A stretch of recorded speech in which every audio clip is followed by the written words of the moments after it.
El ministro de Energía reconoció hoy que solo las lluvias pueden aliviar los apagones porque el resto de acciones tardarán hasta el próximo año. Ante los apagones, que en algunos cantones serán de hasta 14 horas, se suspenden las clases presenciales nocturnas, mientras el registro civil, terminales terrestres y aeropuertos mantienen su atención normal. Las 3 hidroeléctricas del complejo Paute dejaron de operar y ya no entregan el 30% de la energía que consume el país. Los cortes de energía provocarán pérdidas por al menos $96 millones por día, según el comité empresarial. Hoy empezó la audiencia de juzgamiento del caso Encuentro sobre una red de corrupción en empresas públicas. Hay 7 procesados, incluyendo a Danilo Carrera. En la segunda parte del informe sobre el manejo estadístico de desaparecidos, Televistazo muestra que según la DINASEP, la mayoría fue encontrada viva, aunque se perdió el rastro de 742 personas entre los años 2014 y 2018. Los industriales aseguran que la escasez de maíz pone en peligro sus actividades, mientras los agricultores dicen que sí hay suficiente producto y que los especuladores esconden las reservas. El número de muertos en Líbano subió a 492 tras una violenta ola de ataques desplegado por Israel. Los jugadores ecuatorianos Piero Hincapié y William Pacho están entre los mejores defensas juveniles del mundo, según un ranking internacional. Lunes 23 de septiembre, amigos, comenzamos esta jornada informativa con los apagones que nuevamente generan incertidumbre en Ecuador. Las autoridades dicen que todo depende del clima en el país, mientras que la ciudadanía se queja porque los horarios de los cortes no se han cumplido como se lo estableció y el sector productivo ya proyecta incluso pérdidas millonarias por día. Bienvenidos a Televistazo Estelar.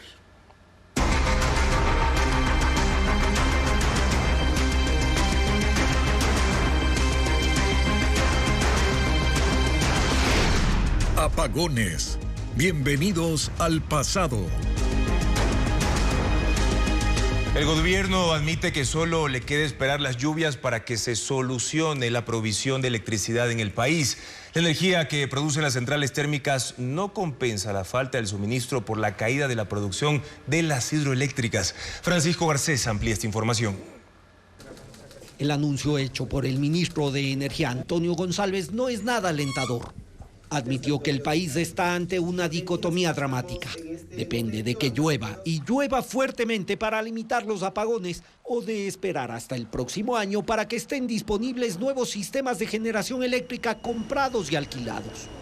La producción depende en un 72% de las hidroeléctricas y el 28% de termogeneradoras, fuentes alternativas y la importación eléctrica de Colombia. Por eso el gobierno admite que el clima es el que determinará si los apagones se mantienen, se reducen o incluso aumentan.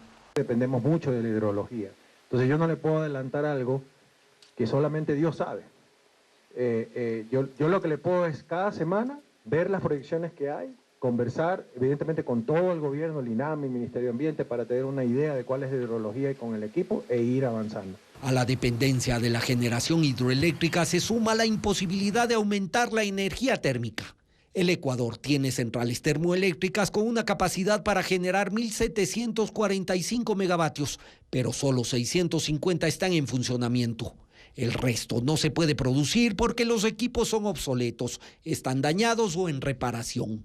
En el mejor de los casos, hasta finales de año, el país recuperará 156 megavatios de este tipo de energía cuando terminen las reparaciones de unidades de generación en las centrales Aníbal Santos, Enrique García y Gonzalo Ceballos, y así la generación térmica sumaría alrededor de 800 megavatios. Y aún así será insuficiente para garantizar la continuidad del suministro eléctrico. Las autoridades esperan que llueva, aumente el caudal de los ríos y con ello la generación hidroeléctrica. Mientras tanto, los apagones se mantendrán y el gobierno tratará de informar los horarios con la mayor anticipación posible. Pero ahora vamos a anunciar los viernes en la mañana cuáles son los cortes para la semana siguiente, de lunes a viernes, para que haya esa predictibilidad. Según las previsiones del INAMI, hacia el final de la semana habrá lluvias fuertes en casi toda la sierra, aunque prevé que durarán poco tiempo. Y este lunes sí, comenzaron los cortes de energía eléctrica en 23 de las 24 provincias del país. Pasadas las 11 de la noche del domingo, se anunciaron nuevos horarios que esta mañana tomaron por sorpresa a los usuarios. Los racionamientos anunciados serán de hasta 14 horas, divididos hasta en 3 horarios por día. Sin embargo, en algunas ciudades reportaron que esta mañana la programación no se cumplió, como lo informa Luis Alfredo Zúñiga. Miles de ecuatorianos se levantaron este lunes con la sorpresa de que los horarios para los cortes de energía eléctrica cambiaron. Pasadas las 11 de la noche de ayer, el Ministerio de Energía anunció que debido a la crisis hidrológica era necesario redistribuir la suspensión del servicio eléctrico, o en otras palabras, adelantar los apagones. Los pocos que se enteraron a esa hora enseguida se quejaron por el horario escogido para el anuncio, sobre todo porque al menos en algunos de los cronogramas se observa que estaban listos desde antes de las 7 de la noche. Desde este lunes, las 23 provincias de Ecuador continental tendrán apagones durante toda la semana. La única excepción es Galápagos, que se abastece mediante generación térmica. Guayaquil, la ciudad más poblada del país, enfrentará racionamientos de hasta 11 horas, en 2 o 3 franjas por día. Según el sector, en Manabí cantones como Portoviejo, Manta y Montecristi tendrán apagones de 9 horas, repartidas en la mañana, tarde y noche. En Quito, los cortes van de 8 a 12 horas, en 2 y 3 franjas. Cotopaxi es la provincia con los racionamientos más largos, de hasta 14 horas incluyendo a la capital Atacunga. Y en Sucumbíos, cantones como Lago Agrio tienen cortes de 8 horas, en 3 franjas. Pero incluso estos horarios anunciados no se cumplieron por completo, como corroboró Televistazo tras recorrer varios sectores. Esto confundió incluso más a la ciudadanía. En algunos puntos el servicio se fue solo por 1 hora y en otros nunca se cortó la luz. La ministra de Ambiente, Inés Manzano, señaló el motivo. Por la tardanza de ayer de nosotros avisar, por eso digo que me hago cargo de este tema, lo que ha pasado es que las distribuidoras eléctricas, digamos, han diferido. ¿Hasta cuándo lo han diferido durante el día? No te sabría decir en este momento. Voy a pedir las disculpas públicas por haber entregado tan tarde la información. Manzano dijo además que aún se pueden anunciar más medidas, dependiendo de la situación hídrica del país. En pantalla tienen el código QR que ustedes pueden escanear con su teléfono celular para ingresar a nuestra página web ecuavisa.com y revisar todos los horarios por empresa eléctrica y sector de los cortes de energía previstos para esta semana. Actualizaremos toda la información relacionada a esta crisis energética tan pronto como sea oficializada por parte de las autoridades. El principal complejo generado de electricidad del país está fuera de operación por falta de agua.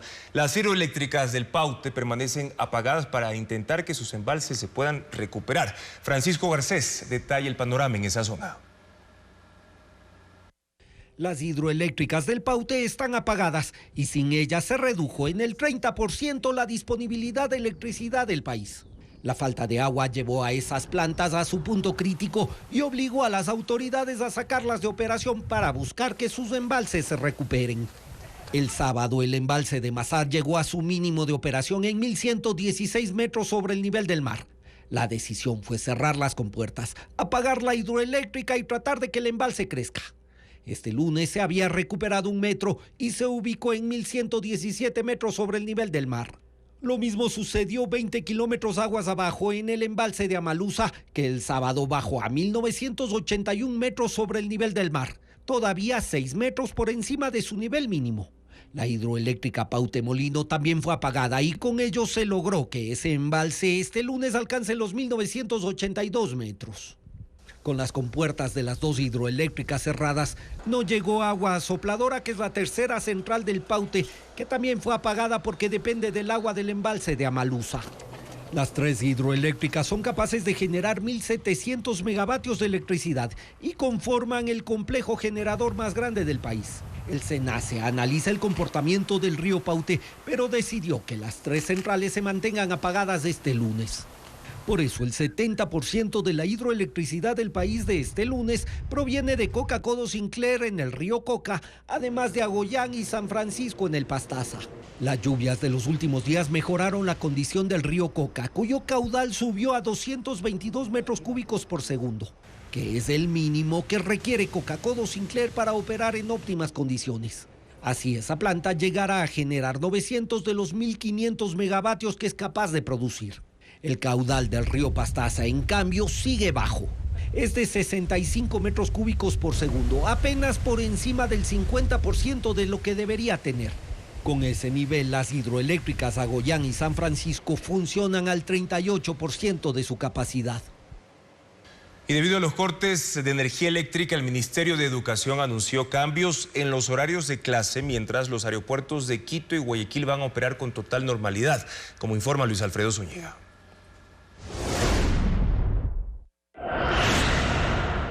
El Ministerio de Educación ha establecido nuevas disposiciones para las clases de esta semana.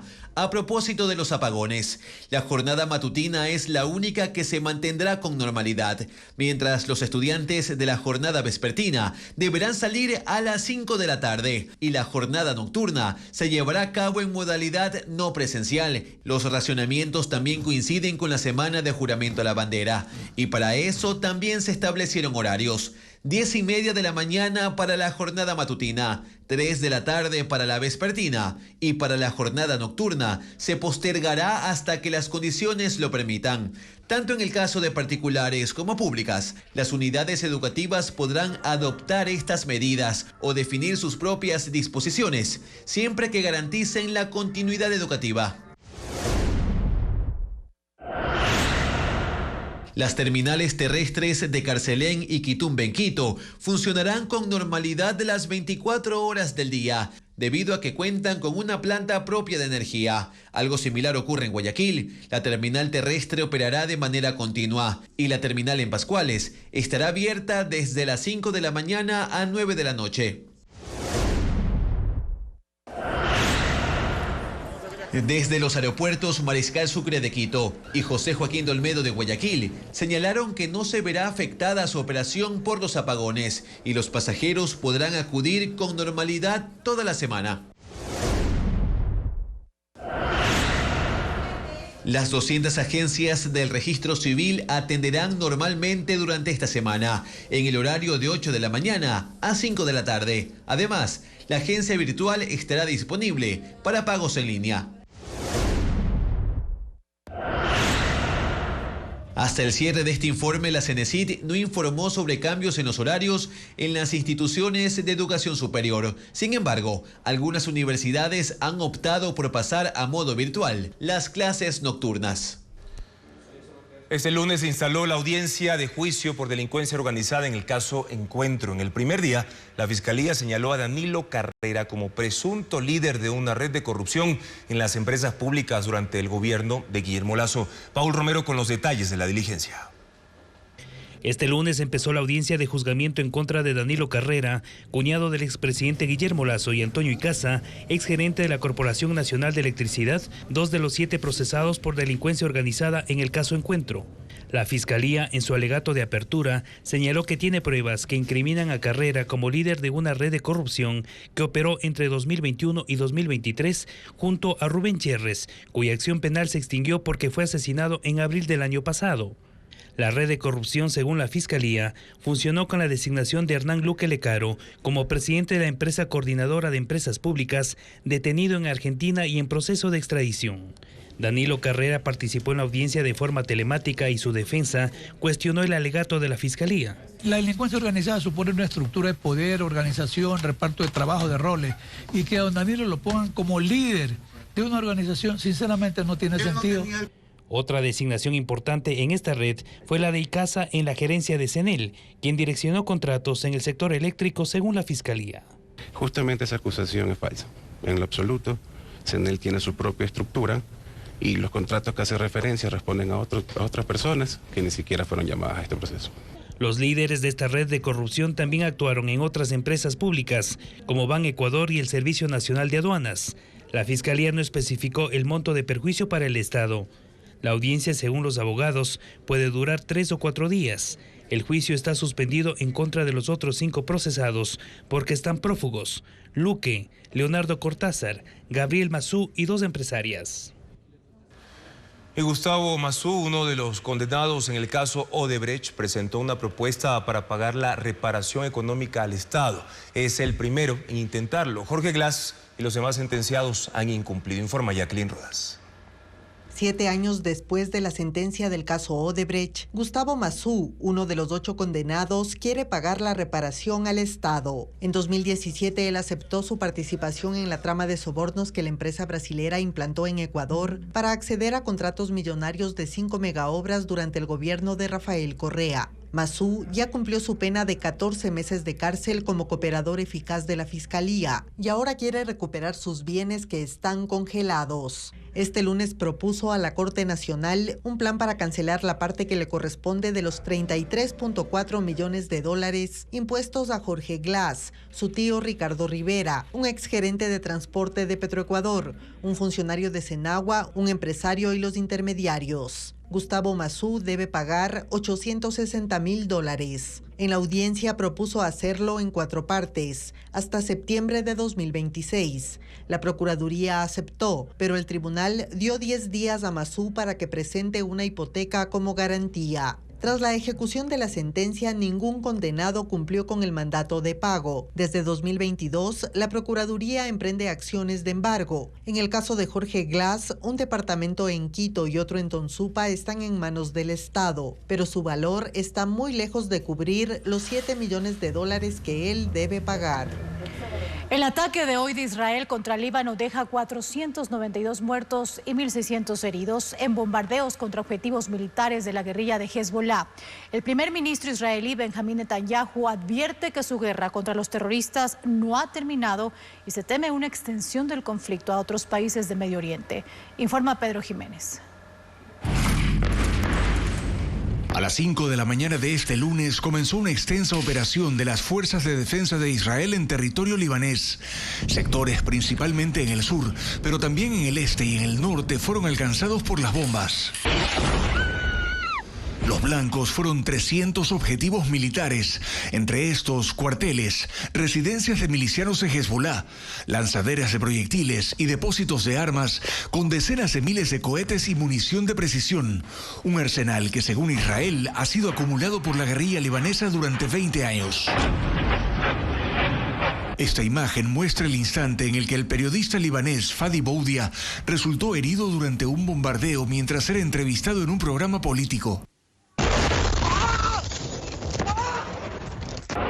Como respuesta, Hezbollah lanzó centenares de cohetes con dirección al norte de Israel, hacia un puesto militar en Galilea y por segundo día contra instalaciones de una empresa militar en Haifa, lo que activó el sistema de defensa israelí conocido como cúpula de hierro para interceptar esos proyectiles. Israel advirtió durante todo el día a los residentes libaneses de las áreas en conflicto que debían abandonar sus casas, provocando el temor en miles de familias y la huida en medio de una gran congestión vehicular. El primer ministro de Israel, Benjamín Netanyahu, les dijo que no deben ignorar las advertencias, que los miembros de Hezbollah los utilizan como escudos humanos y podrán regresar a sus casas cuando la operación termine. Así también dijo: para aquellos que todavía no lo han entendido, quiero aclarar la política de Israel. No esperaremos a una amenaza, la anticipamos, en cualquier lugar, en cualquier frente, en cualquier momento. Eliminamos a altos funcionarios y eliminamos a los terroristas, y no hemos terminado. Por lo que se teme una extensión del conflicto de Israel contra sus enemigos en Medio Oriente, ya no solo contra el grupo Hamas en la Franja de Gaza o la guerrilla de Hezbollah en Líbano, sino contra otras organizaciones extremistas afiliadas al régimen de Irán, como los hutíes en Yemen y las milicias en Bahrein, en Irak o en Siria. El Ministerio de Salud de Líbano ha establecido el número de víctimas en 492 muertos, incluidos 35 niños y 1.600 heridos. Ahora el ejército de Israel se prepara para una nueva fase en la guerra contra Hezbollah y no se ha descartado una incursión terrestre en Líbano.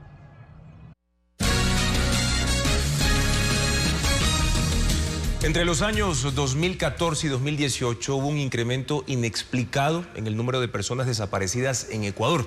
El investigador Arduino Tomasi hizo una alerta sobre estas cifras mediante un estudio académico. En Ecuador, entre el 2014 y 2018 hubo 48.633 personas desaparecidas, un promedio de 10.000 por año. Las estadísticas de la DINASED, la unidad de policía que investiga las muertes violentas, delitos contra la vida, extorsiones y desapariciones, ponen en entredicho la investigación académica de Arduino Tomasi. Hay un quiebre estructural en las denuncias de desapariciones. Una vez que sale la base de Manta, hay más desaparecidos. Digamos que son 10.000, habría que también incorporar cuáles son las denuncias de desapariciones que fueron resueltas. Y es precisamente lo que él no hizo en su estudio.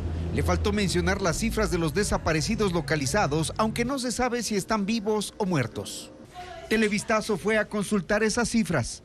La DINASED fue creada en el 2014 y en el último cuatrenio del gobierno de Rafael Correa sus datos muestran el aumento de desaparición de personas. Por ejemplo, en el 2014 desaparecieron 9.458 personas.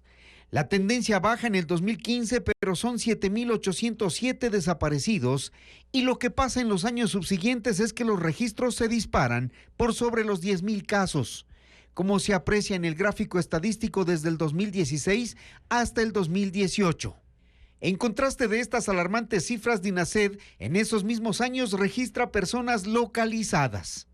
Y se señala que en el 2014 se localizaron 9.317 personas, en el 2015 7.668, en el 2016 10.172, en el 2017 10.466 y en el 2018 10.268 personas localizadas.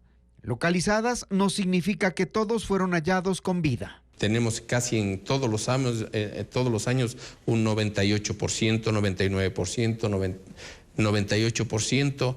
En lo que va del año tenemos 84% de casos resueltos. ¿Encontrados vivos? Sí. La gran mayoría son encontrados vivos. Pero hay un dato polémico, y es que en cada año quedaron personas de las que hoy no se tiene un solo rastro. Sumados los 4 años de análisis da un total de 742 personas desaparecidas, cuyas familias agrupadas en asociaciones aún reclaman y reprochan la falta de respuestas y el manejo estadístico. Hay bastantes desfases, inconsistencias, las estadísticas no son puntuales, eso a nosotros nos perjudica como ciudadanos que estamos al frente de esta desaparición.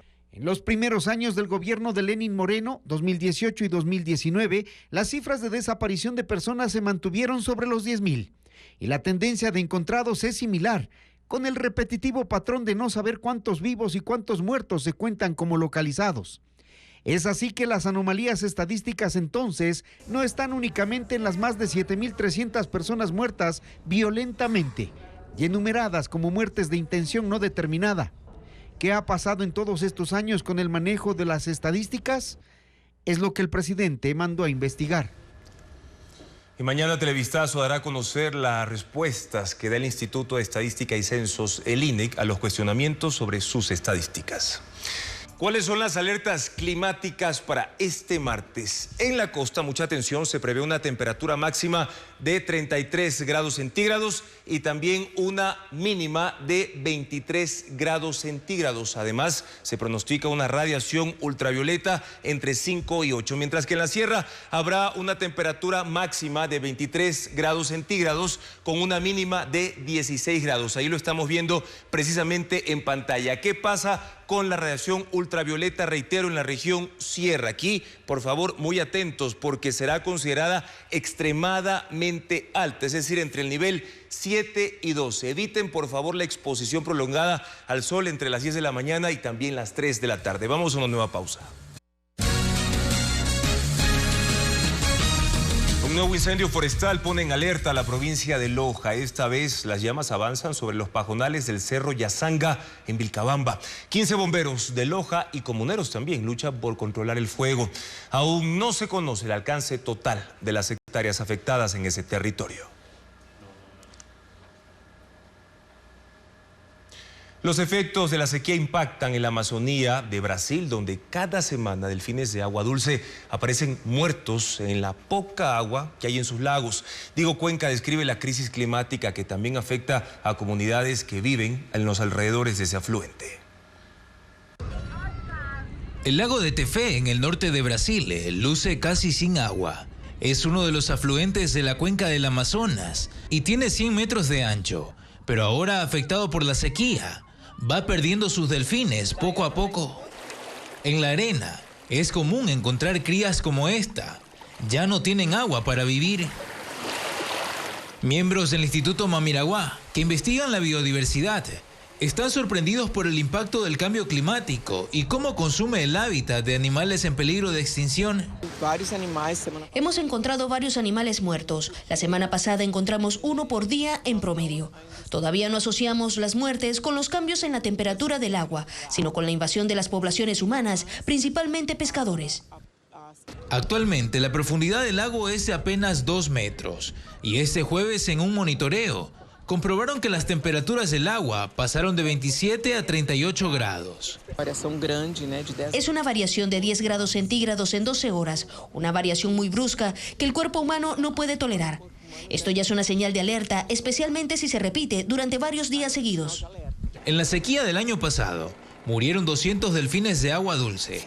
Esas especies no son las únicas que sufren, pues las comunidades ribereñas a lo largo del Amazonas están varadas y no pueden usar sus embarcaciones para transportarse en agua poco profundas.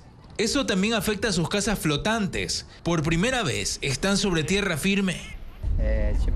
El agua es todo para nosotros, es parte de nuestra vida diaria, el medio de transporte de todos los que vivimos aquí. Sin agua no somos nadie. Según los investigadores de Brasil, aún queda más de un mes para que termine la estación seca y los niveles de agua seguirán bajando. El expresidente de Bolivia, Evo Morales, dio un ultimátum al gobierno de Luis Arce exigiendo que en 24 horas cambie a varios ministros. Lo hizo durante una manifestación que se abrió paso por ciudades hasta llegar a La Paz a favor de su habilitación para las elecciones de 2025. Merlis González con los detalles. Aunque la Constitución le prohíbe un tercer mandato, el pueblo rechazó modificar la ley a su favor en 2016 y renunció tras proclamarse ganador en las elecciones de 2019. Evo Morales insiste en regresar al poder en Bolivia. El exmandatario convocó a sus seguidores desde el martes a una manifestación para exigir al gobierno de su antiguo aliado Luis Arce que lo habilite como candidato, y hoy se reunió con ellos en la ciudad del Alto. Ahí hubo enfrentamientos con la policía, pero la marcha logró abrirse paso hasta la ciudad de La Paz, donde Morales le dio un ultimátum al presidente Arce. Y si Lucho quiere seguir gobernando, primero, en 24 horas que cambie a ministros narcos, a ministros corruptos. Arce calificó la movilización como un intento de golpe de Estado. Dijo que no hará caso a las amenazas y llamó a Morales a dialogar. Tus acciones de violencia y de rechazo al diálogo no serán respondidas con renuncias y huidas desesperadas. Ni cobardes ni traidores. La oposición acusa al expresidente de pedir cambios en el gabinete actual para que se archiven las causas en su contra por corrupción y para que coloquen funcionarios que permitan su postulación para las elecciones de 2025.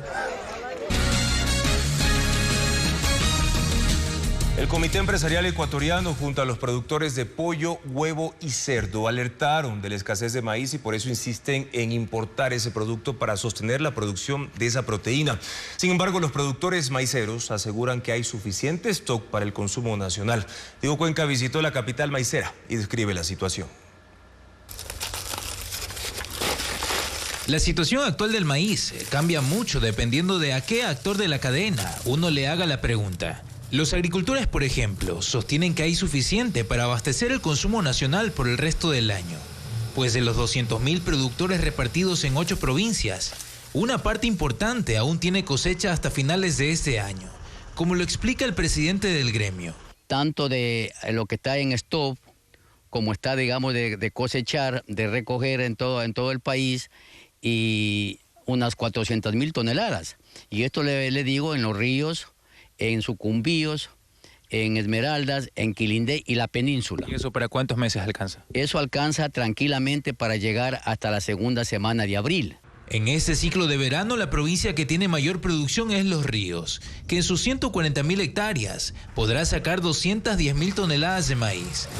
Esa localidad mantiene sus cultivos pese a la sequía, aplicando un sistema de riego móvil, principalmente en el cantón Ventanas, que es considerado la capital maicera. Mientras continúa la cosecha, los productores preparan las tierras para el próximo ciclo de invierno, que empieza desde diciembre y servirá para abastecer el consumo nacional del próximo año. La historia es muy distinta para el gremio dedicado a la producción de pollos, huevos y cerdos, 3 industrias que dependen directamente del maíz. Ellos aseguran que ya están en escasez para alimentar a 2.800.000 cerdos y a 15 millones de aves ponedoras de huevo. Por eso piden al Estado que les permita importar desde Argentina o Brasil, una medida que ya buscaban en julio.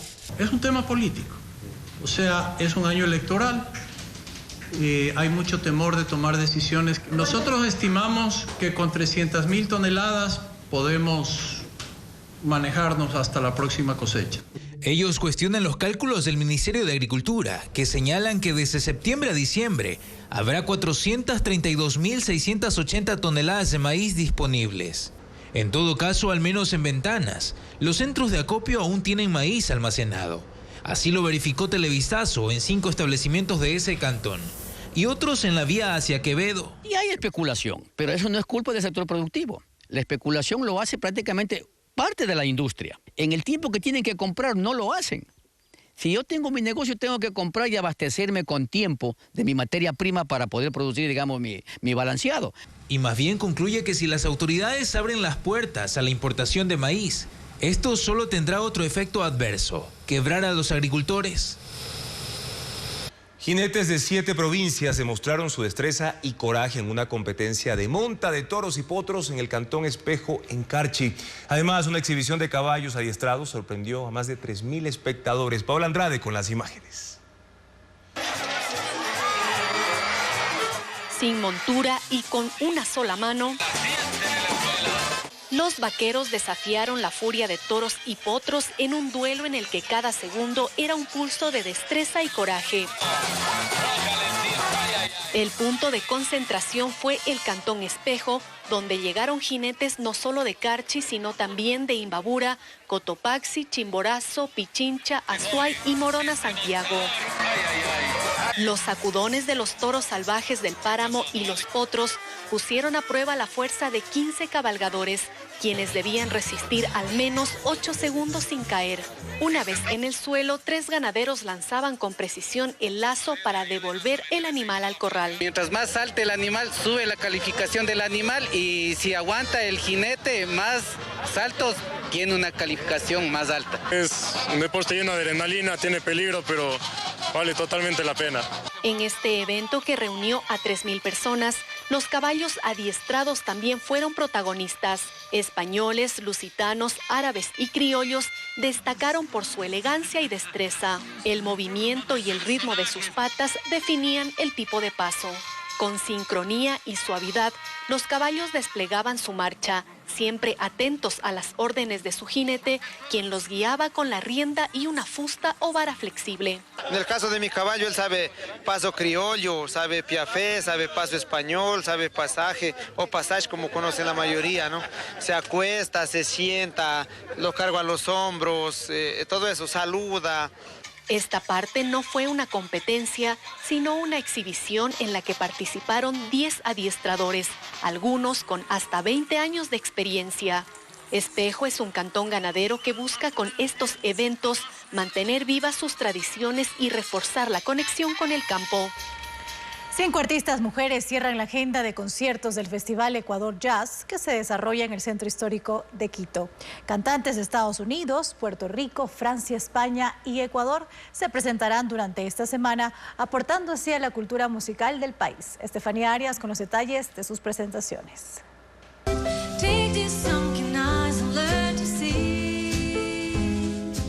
Es una de las primeras cantantes de jazz del país. Fusiona ese género con el pop y el folclore latino.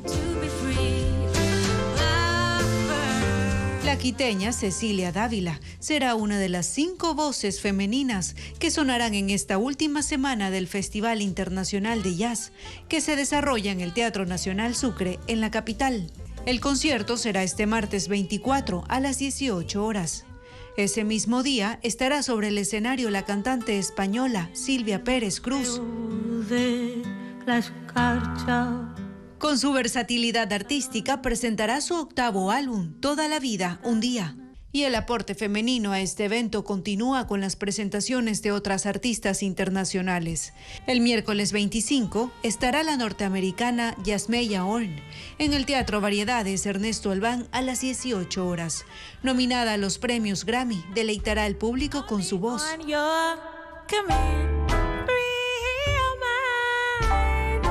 También la nueva sensación del jazz en Francia, Camille Berthaud, se presentará en el Teatro Nacional Sucre el sábado 28 a las 7 de la noche. La pianista, cantante y compositora asegura que interpretará melodías libres y desenfrenadas. Finalmente, la agenda del festival la cerrará la artista puertorriqueña Ilé, ganadora de un Grammy y hermana del conocido intérprete del género urbano e integrante de Calle 13, René Pérez. Interpretará canciones de su último disco, Nacarile. Su show será el domingo 29 en el Teatro Nacional Sucre a las 5 de la tarde. Así, con este poder femenino, el festival cierra sus presentaciones, convirtiendo el centro histórico de Quito en un punto de encuentro del jazz mundial. Un hecho violento ocurrió la tarde de este lunes en Guayaquil. Sucedió en una de las vías más transitadas. Con este asesinato ya van 1.200 en este año. La balacera ocurrió en el norte de Guayaquil la tarde de este lunes en el kilómetro 4 de la vía Daule. Eran las 3 de la tarde, cuando frente al Teatro Centro de Arte, un conductor y uno de los pasajeros que iban en este vehículo de alta gama murieron. Segundos antes, un vehículo lo chocó. No es ningún funcionario público, de lo que insisto en esto es una información preliminar, pero de lo que nos han dicho, y hay personas que están aquí, que el señor es alguien propietario de una inmobiliaria, uno de sus compañeros accionistas se encuentra en el lugar. Videos difundidos en redes sociales muestran a personas armadas que aprovecharon para dispararles. Se desató entonces el caos. En esa vía, una de las más concurridas de Guayaquil. Los sicarios escaparon en otro vehículo de color rojo, que los esperaba metros más adelante. La policía investiga este hecho. ¿A cuánto ascienden las pérdidas económicas durante las primeras horas de apagones? El Comité Empresarial Ecuatoriano calcula que cada corte de 8 horas deja un perjuicio de al menos 96 millones de dólares por día. Por esta razón piden al gobierno información clara para minimizar el impacto en las grandes y pequeñas empresas. Hernán Higuera con las cifras. La crisis energética genera pérdidas al sector productivo, industrial, comercial y de exportaciones. En una evaluación preliminar, el Comité Empresarial Ecuatoriano calcula que cada corte de energía de 8 horas genera pérdidas por 96 millones de dólares diarios a escala nacional. Y adicionalmente otras pérdidas que son en las cadenas de frío por esta intermitencia, en los cortes, en la pérdida de productos. Entonces, todavía es muy pronto para tener cifras. Estas cifras que manejamos son los estimados por ahora, pero definitivamente el efecto de la crisis la veremos con el paso de los días. Según la presidenta del Comité Empresarial Ecuatoriano, son pérdidas estimadas que podrían ser mayores debido a la confusa información que no permite a las empresas planificar su producción. Lo que sí exigimos como sector productivo formal es que la comunicación sea más asertiva. Tenemos una crisis que no podemos obviar, pero sí podemos prepararnos de mejor manera. Solo en el sector industrial se calculan 25 millones de dólares diarios en pérdida y la incertidumbre de medidas sorpresivas del gobierno que alientan a reducir el consumo. El sector turístico hotelero a esta hora hace su propia evaluación de pérdidas económicas que calcula por sobre los 40 millones de dólares diarios por la cancelación de reservas y eventos. Entonces el golpe es bastante fuerte. ¿Qué se ha estado haciendo? La generación ahorita es mantenimiento, compras de generadores en de los locales pequeños, pero eso no es suficiente. Que los apagones agravan el tema de la inseguridad, afirman, y eso ahuyenta a los clientes. También preocupa al sector comercial que el país no pueda mantener las exportaciones. Por ejemplo, la industria está encadenada con actividades de exportación que tienen que ver con la industria de plástico, la industria de cartón, toda aquella industria que provee, ya sea también inclusive servicios a este sector. Las grandes y pequeñas empresas buscan las alternativas para no perder clientes. En esta clínica veterinaria, por ejemplo, su gerente arrancó su planta de energía y empezó a reagendar sus citas. Las pérdidas económicas aumentan también por la descoordinación. Hay horarios publicados que no se cumplen. Esto impide planificar y minimizar el impacto económico. Escaneando con su celular el código QR, que lo están viendo en estos momentos en pantalla, podrán consultar en ecuavisa.com todos los horarios por empresa eléctrica y sector de los cortes de energía. Seguiremos en este espacio informativo actualizando toda la información relacionada a esta crisis energética tan pronto como sea oficializada por parte de las autoridades. Y la crisis por la falta de lluvias se agudiza en Ecuador. 20 provincias están bajo alerta roja y sufren racionamientos de entre 7 y 24 horas diarias. Carla Delgado con más detalles del panorama climático. La crisis hídrica está lejos de terminar. 20 de 24 provincias son las más afectadas por la falta de lluvia y están con alerta roja. Manabí, Santa Elena, El Oro, Carchi, Imbabura, Pichincha, Cotopaxi, Tungurahua, Bolívar, Chimborazo, Cañar, Azuay, Loja, Zamora Chinchipe, Morona Santiago, Pastaza, Napo, Orellana, Sucumbíos y Galápagos. En Cuenca los racionamientos se mantienen en 3 parroquias, Tarqui, Baños y Turi. El tiempo de cortes tampoco varió. Sigue siendo de 3 y 5 horas durante el día y la noche. La noticia alentadora es que 3 de los 4 ríos de Cuenca que estaban en alerta roja pasaron a amarilla. Solo el río Tarqui sigue prácticamente seco. En Pasaje, el tiempo de racionamiento se agudizó. Pasando un día, el agua se va 24 horas en el norte y sur. En el Guabo hay racionamientos de agua en los sectores rurales como Iberia, Barbones, Tillales, cortes de entre 2 y 3 horas. En Tulcán los cortes de agua, que son todos los días, van desde la calle Carabobo al sur hasta Rumichaca al norte desde las 23 horas hasta las 5 de la mañana.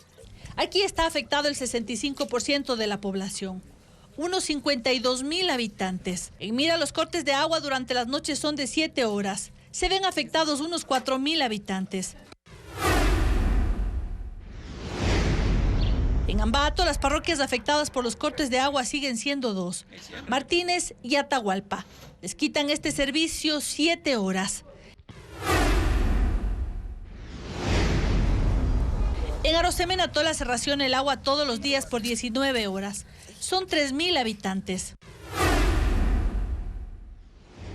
Pujilí tiene aún racionamientos en toda la zona urbana. Son 20 barrios que sufren cortes de agua de hasta 20 horas todos los días. Se suma la Tacunga con cortes de agua en las zonas periféricas. En Arajundo la captación de agua ya no abastece y unas 2,000 personas de la cabecera cantonal se quedaron sin agua. En Quito 103 barrios sufren racionamientos de agua en el centro y sur de la ciudad, de 12 horas.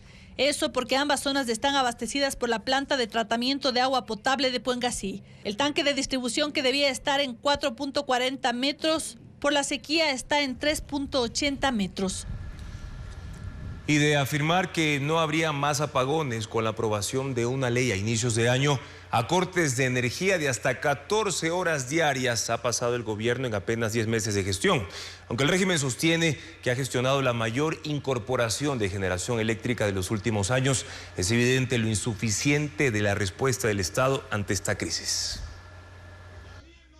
En los tiempos de la campaña electoral, el entonces candidato a la presidencia, Daniel Noboa, refiriéndose al sector eléctrico, indicó que el problema del país no era de generación, sino de transmisión y que contaba con un plan y con alianzas con países extranjeros para afrontarlo.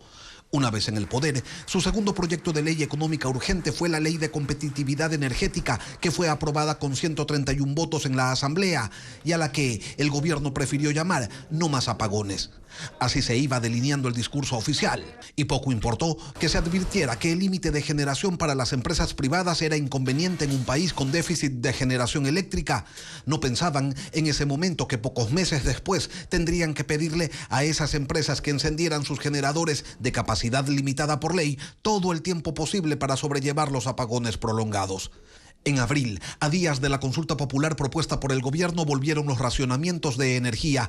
Primero se dijo que eran mantenimientos programados. Después se supo la verdad, que los niveles del agua en las represas y centrales hidroeléctricas estaban en sus mínimos y que no había manera de evitar los cortes. La respuesta del régimen fue destituir a la ministra de Energía, denunciarla a ella y a 21 funcionarios más por sabotaje, suspender la jornada laboral por 2 días y reducir la tarifa de la planilla eléctrica de ese mes al 50%.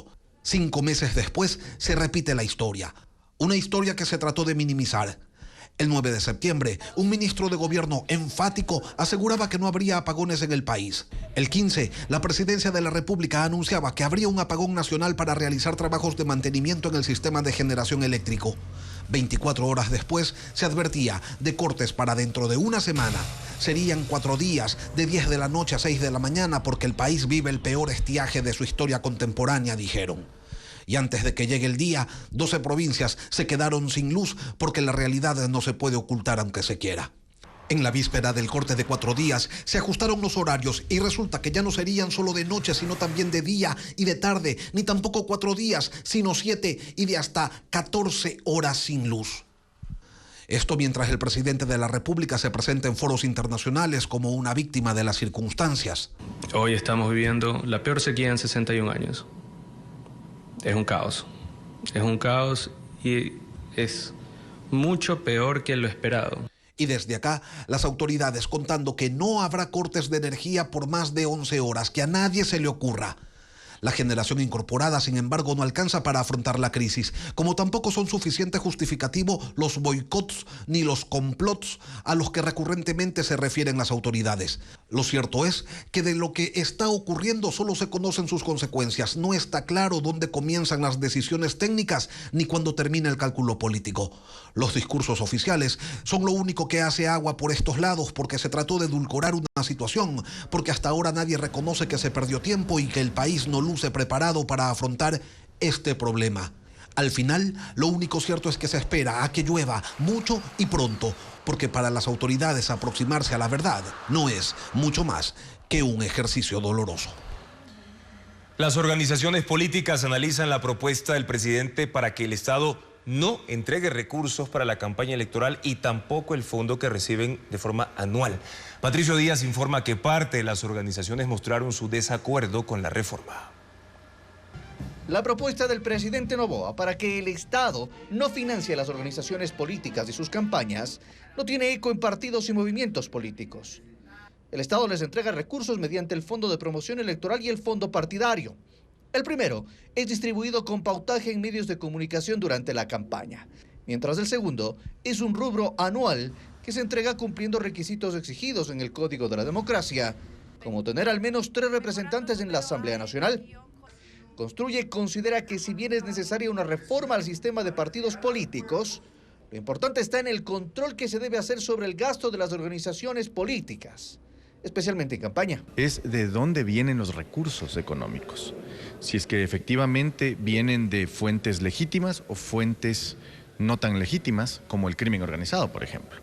Ver dónde está el crimen organizado financiando a la política es más importante, sin duda alguna. En Unidad Popular dicen que se perjudica la participación. Favorecería a los partidos de los banqueros, de los grandes empresarios, de quienes tienen el financiamiento de empresas extranjeras e inclusive del narcotráfico, porque pondrían en desigualdad a quienes representamos precisamente opciones no vinculadas al poder económico. Es una reforma totalmente antidemocrática. El Partido Social Cristiano analiza aún su postura. En el correísmo, su líder Rafael Correa ha criticado las propuestas en sus cuentas sociales. En el oficialismo, explican los objetivos del presidente con esta reforma. que sean mejor invertidos estos recursos, porque no se puede estar gastando en partidos políticos cuando hay grandes necesidades dentro del país. El sistema de partidos y el sistema democrático se ha visto una ruptura precisamente porque no se ha aplicado correctamente, y el presidente Daniel Noboa, en pro de esto y en pedido de la ciudadanía, ha decidido mandar esta reforma constitucional. El presidente Noboa propone que se tramite como una reforma parcial, es decir, mediante la Asamblea. La Corte Constitucional deberá definir si esa es la vía adecuada. El organismo ya se pronunció en 2020 a una solicitud de enmienda sobre eliminar el financiamiento del Estado a las organizaciones políticas. Según la Corte, no se podía tramitar por esa vía porque el cambio podría provocar una regresión de derechos, en particular el derecho a la igualdad. Más de 72 millones de dólares para financiamiento ha tenido que entregarle el Estado a los partidos y movimientos políticos que han participado en elecciones durante los últimos 15 años. Con el pasar del tiempo, el número de organizaciones ha crecido. Para mantenerse en la lid electoral y recibir esos recursos, no se les exige hacer ningún mérito. Luisa María Heredia con el análisis. Con la reforma parcial a la Constitución, Daniel Noboa quiere quitarle al Estado la responsabilidad de financiar partidos y movimientos políticos existentes. Apunta al Fondo Partidario Permanente y al Fondo de Promoción Electoral, dos vías de inyección de capital para el funcionamiento y difusión de propaganda de las agrupaciones.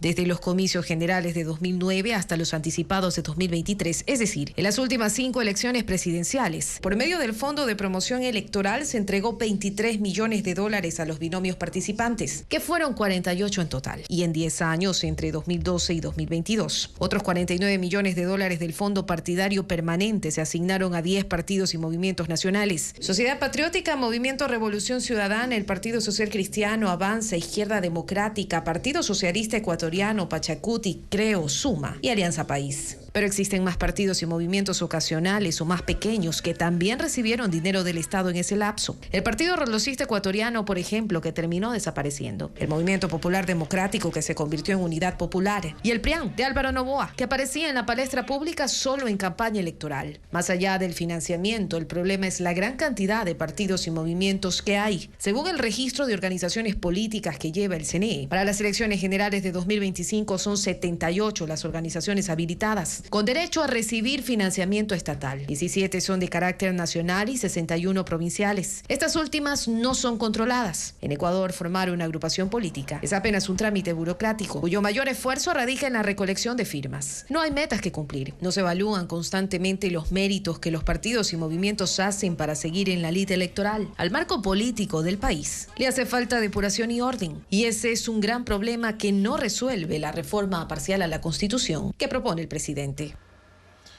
La Corte Nacional revocó el sobreseimiento de 5 exfuncionarios de la Judicatura y los llamó a juicio como cómplices de Wilman Terán y de la vocal Maribel Barreno en el caso por obstrucción a la justicia. Jacqueline Rodas con la decisión del tribunal.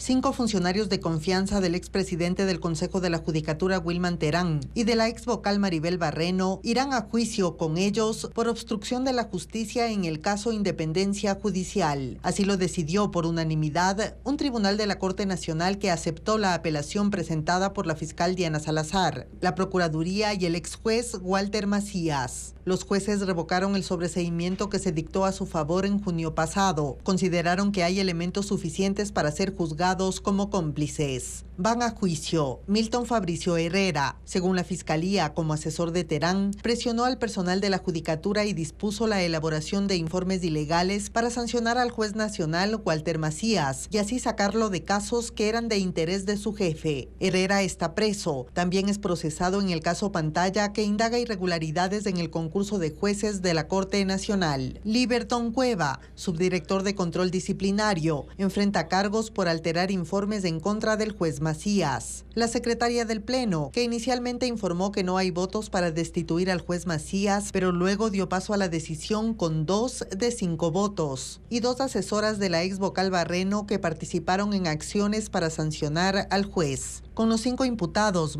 Terán, Barreno y otros asesores de la Judicatura, serán 11 los procesados que enfrentarán la audiencia de juzgamiento previo a la sentencia. El Consejo Nacional Electoral suspendió los plazos para seguir con el trámite de revocatoria de mandato solicitada contra el alcalde de Quito, Pavel Muñoz. Una consejera se opuso, argumentó que el CNE no tiene esa facultad. Patricio Díaz explica cómo queda este caso. El pedido de revocatoria contra el alcalde de Quito, Pavel Muñoz, se suspende. Así lo decidió el Consejo Nacional Electoral en sesión virtual, con 3 votos a favor. Los consejeros debían decidir si entregaban formularios para recoger firmas de respaldo al pedido de revocatoria presentado por Néstor Marroquín. Sin embargo, acogieron el informe jurídico que recomendaba suspender el proceso porque el Tribunal Contencioso Electoral tiene pendiente resolver un recurso presentado por el mismo Marroquín ante la negativa inicial a su solicitud. La consejera Elena Nájera se abstuvo. Argumentó que en esa sesión se debía resolver la entrega o no de los formularios, pues los plazos para que el CNE responda están también por concluir. Aquí alegremente suspenden los términos. ¿Quién tiene esa potestad? ¿Dónde está en la ley? A pesar de esto, la decisión se tomó y el CNE esperará a que el Tribunal Contencioso Electoral resuelva la causa, que está en manos del juez Ángel Torres. Un hospital en Texas, Estados Unidos, utiliza una cabina que permite a los médicos consultar a sus pacientes mediante hologramas en tiempo real. Este sistema les ayuda a reducir los desplazamientos. Ana María Palacios con los detalles del avance médico. El hospital Crescent, ubicado en Lancaster, Texas, Estados Unidos, instaló una cabina holográfica tridimensional de tamaño real, llamada Holobox, que permite a los médicos interactuar con sus pacientes de manera holográfica en tiempo real. El sistema holográfico 3D mide 2 metros de alto y, según la directora del hospital, Raji Kumar, solo requiere de electricidad y una buena conexión a Internet para su funcionamiento. Afirma que el holograma proporciona una experiencia más realista y personalizada para los pacientes que las videollamadas o las llamadas telefónicas. ¿Cómo funciona? El hospital tiene un centro de atención a 45 minutos de distancia. El doctor, en lugar de ir al hospital, se queda en el centro, que tiene un monitor, un micrófono y una cámara, en la que realiza la consulta preoperatoria o posoperatoria. El Holobox está ayudando a pacientes y médicos a evitar un trayecto de aproximadamente 1 hora para ir a consulta.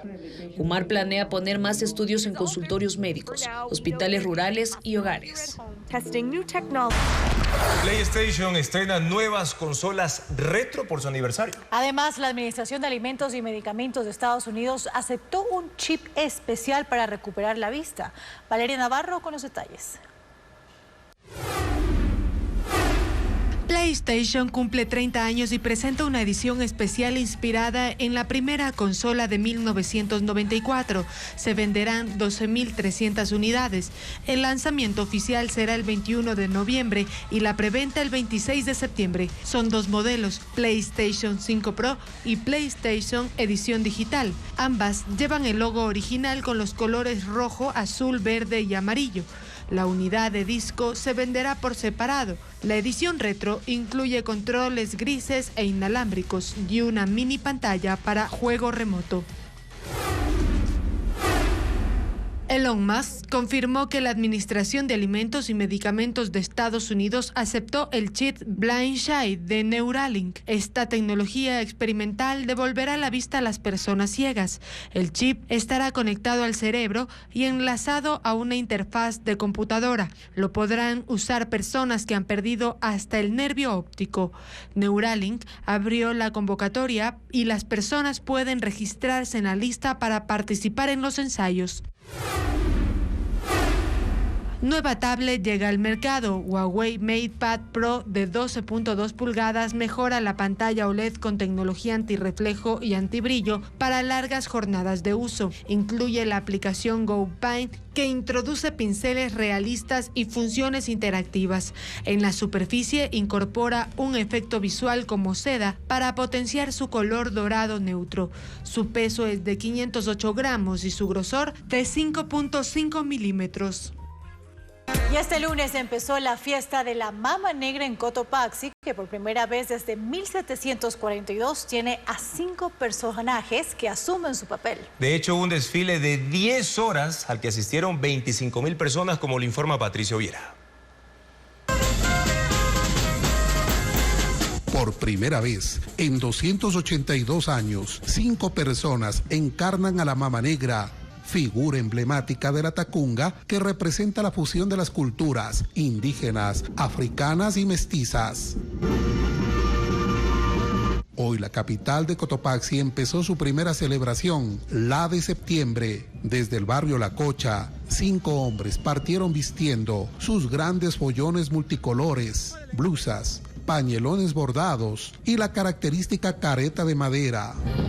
Diego Chacón fue uno de los elegidos. Montó su caballo y llevó consigo una muñeca llamada María Mercedes como su hija. El tiempo que nos preparamos se puede decir unos 3 meses antes. Como es tradición, durante el recorrido de 32 cuadras por el centro histórico, también estuvieron presentes las otras 4 figuras de esta fiesta. El capitán, el rey moro, el abanderado y el ángel de la estrella, el único personaje representado por una mujer. 85 bandas de pueblo marcaron el ritmo de las 85 comparsas que desfilaron durante 10 horas. Las cholitas latacungueñas dominaron la calle con sus sombreros y faldas multicolores. Los curiquingues, las carichinas y los guacos ahuyentaron los malos espíritus del pueblo. Mientras el achanguero cargaba sobre su espalda gallinas y cerdo, sumando unas 300 libras de alimentos que luego compartieron entre los 6.500 danzantes. A esta celebración declarada Patrimonio Intangible de la Nación asistieron 25.000 personas. Pasadas las 6 de la tarde, el evento concluyó en el barrio El Calvario. En septiembre son los comerciantes del mercado Pichincha, con la colaboración de devotos de la Virgen de la Merced, quienes organizan el gran desfile que precede al de noviembre. Gracias por su sintonía y confianza de siempre, amigos. Televistazo regresa en su primera emisión de mañana a las 5:55. En contacto directo estarán Rodrigo Gómez de la Torre, analista agropecuario y ganadero, para analizar si las medidas anunciadas por el gobierno son suficientes para paliar los efectos de la sequía en el campo.